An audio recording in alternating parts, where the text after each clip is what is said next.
Hello everyone. So today we will have a quick understanding on the digital marketing and how it affects the businesses these days.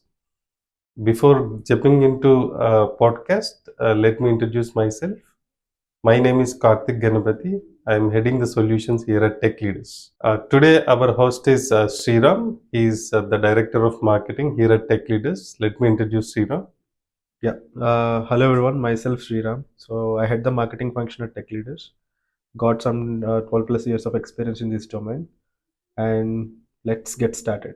So let me go with my first question. So consider, these days startup eco-culture is one of the most booming thing that is happening in the world. So when someone establishes a startup, or if there is any SMB, or if there is any enterprise, so what is the impact of digital marketing on their businesses? How does it help the businesses transform into the next level? So digital marketing is one area where one should actually focus when they're transforming either they're a startup or they're a SMB or enterprise, because it all matters a lot when you speak about your brand. So marketing is one of the function where everyone focuses to establish their brand presence in the market. And of it, digital marketing plays an important role because now everyone is on the online space. Everyone is using their mobiles and desktops to access this stuff across the world. And if you see at the current trend, 90% of the mobile users and the 10% are of the web desktop users.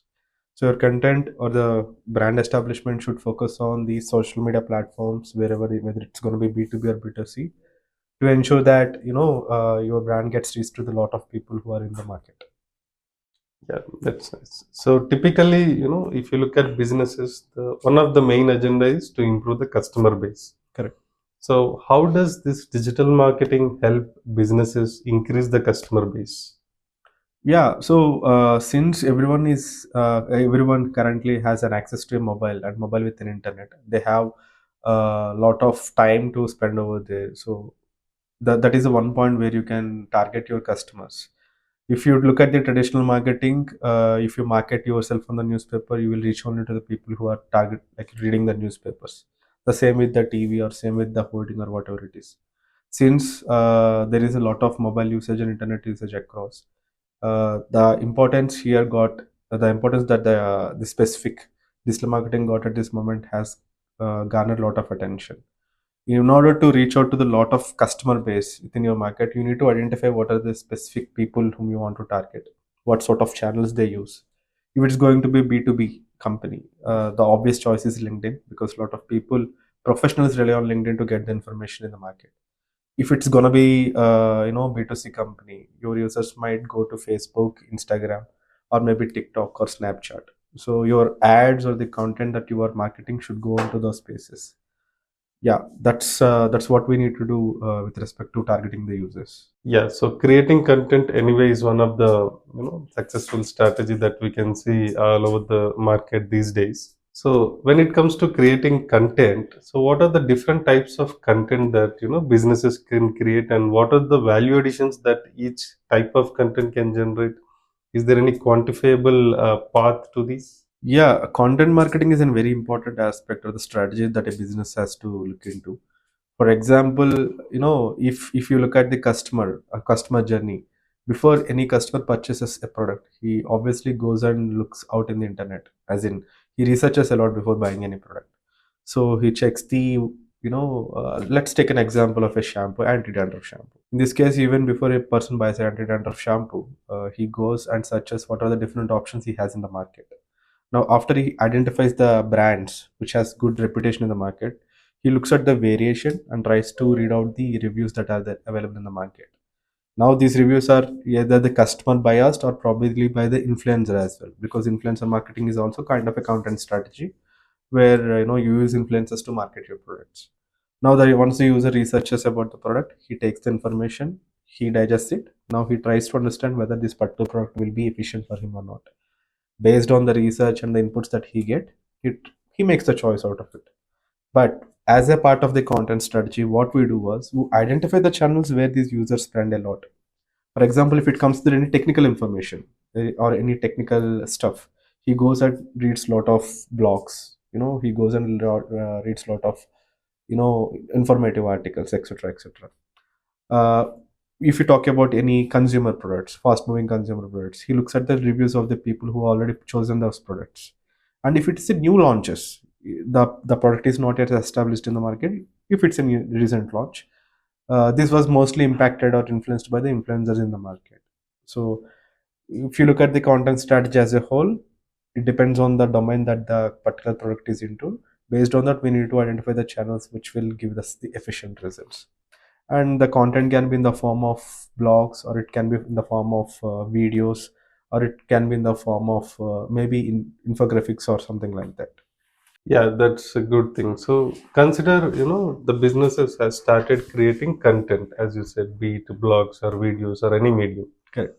So how can they make sure that this content is reaching to the right people? It's about the entire concept of reaching out has multiple factors affecting it. For example, if you create any trendy content, obviously the search queries for that content will be high. So the reachability obviously reaches to the lot of people, because at that particular point of time the relatable search is high. But if you want something niche to go to the audience, you need to have play certain techniques around SEO. You need to use certain hashtags which are relevant to those particular topics. This will create a lot of mileage for that particular new content to get market into the internet space. And yeah, to add to this, if you ask me, the initial step always takes time, in particular with respect to delivering the content. So we need to wait until sometime that particular content piece picks up. Once you get good reach, obviously there will be a lot of reshares happening, a lot of engagement happening on that particular content. The algorithms on the back end will help you to reach to the certain people or more audience if you have solid relevant content for that particular product. Considering, yeah, even if the content is ready, and the way of transmitting to the client is also ready, or the customer is ready, and customer. So social media is everywhere these days. There are Correct. a lot of platforms in social media. Mhm. So how do businesses choose which the platform that they want to use it, so that they can get the maximum reach and they can get the maximum output? That's an interesting question. See, with respect to identifying social channels, what we need to see was, it's not about you do everything at once. It's about you find the right pieces to start your journey. For example, if you are any apparel company, let's take a small example as a restaurant. A restaurant can serve in a specific location with a radius of 10 kilometers, obviously, because that particular commodity is doesn't have good shelf life. Assuming that the shelf life will be not more than 4 to 6 hours, and the journey for that particular delivery takes only 3 to 4 hours, not more than that. In this case, you need to use the listings or the social media channels which are relatively efficient in that area. For example, Google listing, like Google Map listing. If you focus on doing that local SEO in that location and getting more reviews for your listing and all, obviously people searching for that particular type of food or particular types of restaurant, that is where you can get managed, because your particular listing appears on the top. And coming back to social media, you can target your audience on Facebook and Instagram, because most of your target audience for the restaurant start from age of 16 to 35 or max 40. So this set of audience stay on Facebook and Instagram. And if you use proper targeting ads to them, talking about your product or the offer that you have in that particular restaurant, the reach is high. This covers the restaurant part. When you talk about any hospital which is specialized in cardiac surgeries, or some cardiologist is wanting to promote themselves in the market, in that note, obviously you can understand that our target audience completely changes. They are might be from 45 to 60 or something like that, right? In that case, your target audience age is completely different, and people in this particular area come to Google only if they're educated. Suppose if they are not educated, they rely on the referrals. So they speak to people around them and take the advices and go to the hospital, Yeah. which they feel efficient. So in the second case, obviously the people are relying more on Google, so you need to target on Google. But coming to B2B, information technology services, so they will do a lot of research. They understand what is the product all about. They go to webinars, they go to podcasts, they go to YouTube, they find informative blogs, they read case studies, white papers, lot of content, or places where the content gets delivered changes. So on this context, I believe your target channel should be based on the kind of audience that they are targeting for. So when it comes to target audience, these target audience are different based on many industry verticals. Okay. Mhm. So are there any standard, successful strategies for every vertical that is defined, or is it something like, one fit works for all, one solution works for all kind of a thing? I strongly believe that if you want a successful campaign to be delivered by any brand for any product, you should do a lot of customization before the targeting. The primary thing was you do should do a lot of research on customer persona. Who is your customer was? True. What is the target age? What is their profession? Whether it's a male or a female, and which location they belong to, what is their buying capacity. So a lot of research has to be done. Based on that, you need to identify whether your product is in their consideration or not, whether you have a lot of competition in that area or not. Okay. Based on that, you need to work on a campaign. Okay. To quote an example, if you are selling something which is unique in the market without any competition, you need to create a background around the product, talking it as a USP. But if it is already an existing product which has a lot of competition in the market, you need to differentiate from them and tell customers why you need to buy. The communication changes. So a lot of customization happens in a lot of places. So if you look at these strategies, you mentioned that email marketing is also one of the strategy that is highly successful. If you look at from the market side, from other experts, some people is to this decision, some people is against this decision. Correct. Some people say, email marketing has yielded lot of results for us. We have generated much revenue we have converted lot of leads, or we have developed our customer base with the help of email campaigns. And some people, they are against it. They said that email marketing is something, we have lost lot of investment on it, and we didn't yield much result. So what could be a major problem? Why some people are getting good benefits out of it and some people are not getting the proper benefits? Yep. So see, I wouldn't take any side here. See, any campaign which has been created or which has a lot of research behind it will lead to a lot of success. Coming to email marketing, personally, what I would do if I was an email marketer was, the first thing I do was I create a list of emails which are relevant to my business. Okay, I'm talking about relevancy here in the first part. Once I had a list of relevant email IDs in my bucket, now I create a outstanding subject lines which will increase my open rates. Once they open my email, then I ensure that the content is crisp and clear for them, so that they read my mail, and the call to actions should be in place so that they will click on the call to action. Once they click on the call to action, they will go to either another website or probably maybe another downloadable file or something like that. Once they reach that second interface, I will ensure that they have the sufficient information to consume, and also I will ensure that I am taking their information from the end using some maybe contact form or maybe a downloadable content or whatever it is. So it has to be funnelized in a proper way that the email marketing campaign should go for a success. The other side of the story where people are not happy with the performance, in this case we need to identify what exactly they are doing. For example, if I open my email as a application, I see a lot of spam emails. So out of 100 spam emails, 100 mails, I see at least 90 spam emails, maybe 10 relevant to me. So I am losing those 10 relevant mails in between the spam emails. So that's where a lot of successful email campaigns are getting lost in between those spam mails. So since there is, like, now everyone has access to their professional teams chat, and they have WhatsApp and other areas where they are engaging with businesses and personal lives. Email marketing has got little down on the relevancy at this moment. Okay. Doing the right campaigns, targeting the right customers with the right content will always deliver results. If you kind of mess up with that particular path, obviously will end up with bad results. About results, there is one interesting point. Consider that there are some businesses which has adopted some digital marketing strategies. They have invested a lot of money.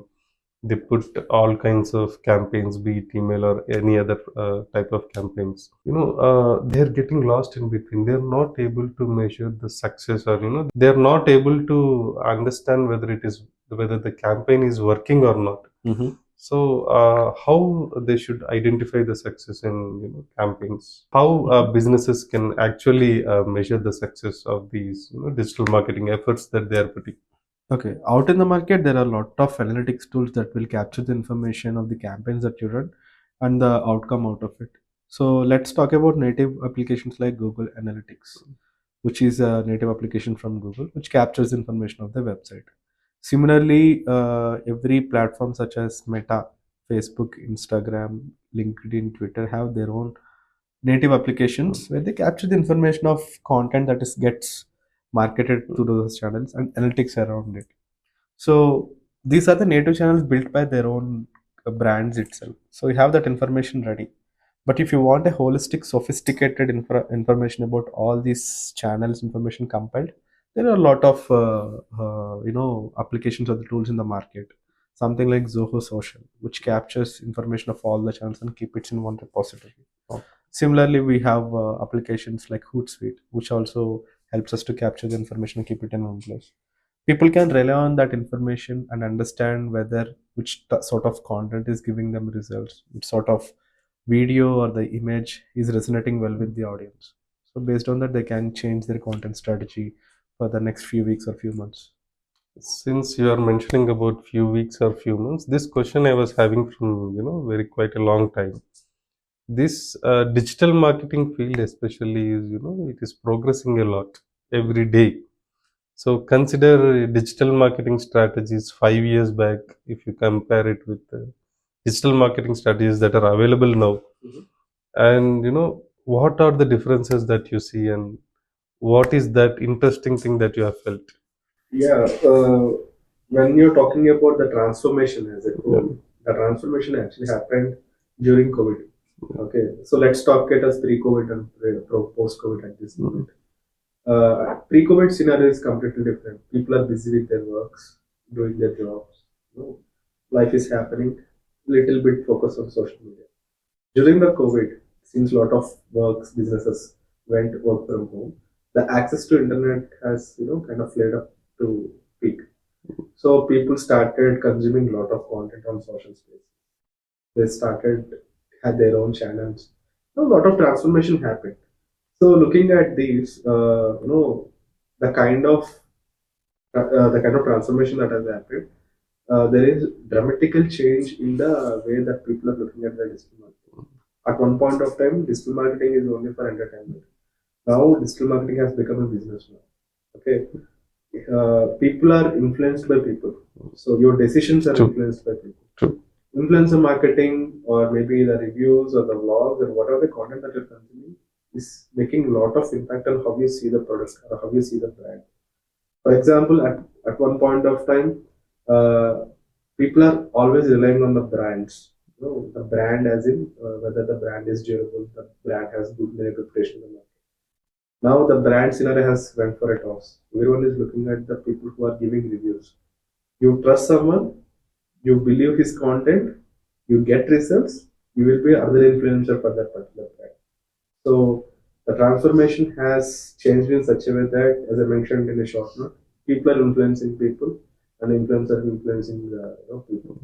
That's a very interesting thing. So how do you find digital marketing after 5 years? Like, what kind of transformations that you can predict? Like, after 5 years, these are the things that can come up in digital marketing.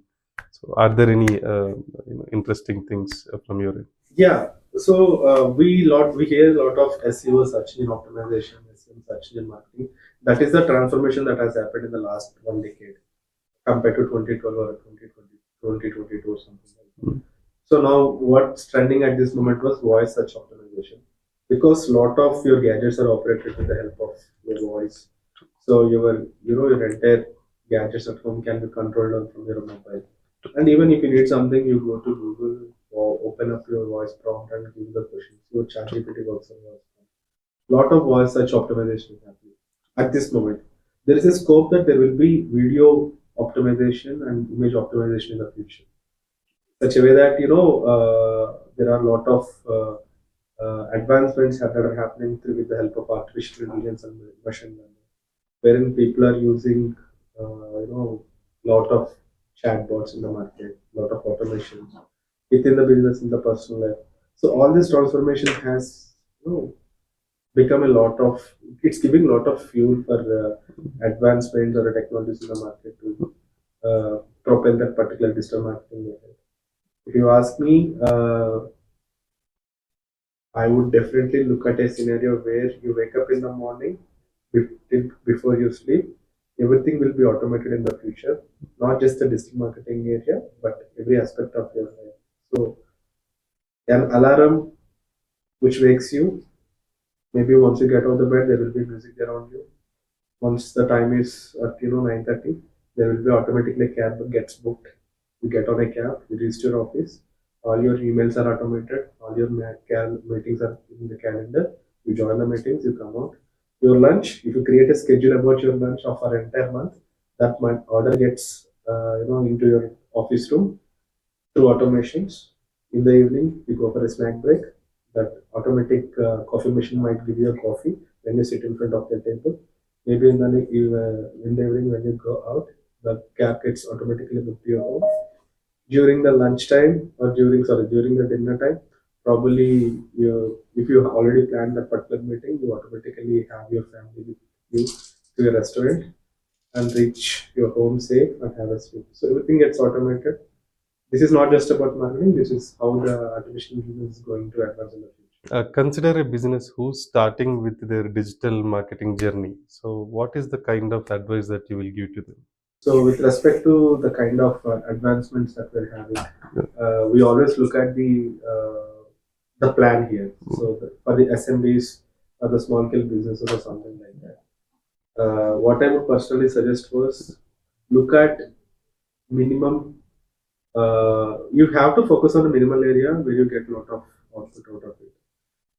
In this case, a small business won't have all the resources or tools to put all efforts in one place. So I would personally suggest identify if it's going to be Google or if it's going to be Meta or if it's going to be LinkedIn or if it's going to be local. It's going to be local listing. Identify those areas. Target only one or two at your maybe from the scratch. Build those areas. Once you get enough responses or engagement out of it, push yourself to the next channel. For me, if you ask me local business which is thriving or which is going to thrive in local edge, go for a Google My Business listing at first. Okay. Establish your own Facebook and Instagram channels. Okay. Serve your customers, get more reviews, Okay. post about it in the market, you will get the reach, then expand yourself into different channels.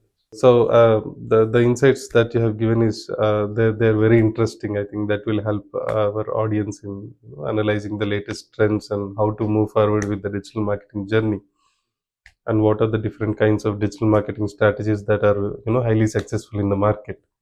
So I think thank you Sriram for having us in the podcast. Thank you very much for joining. Thanks. It's nice talking to you. Yeah. Thank you, team. Thank you. Thanks very much for watching the video. Thank you very much. Yeah.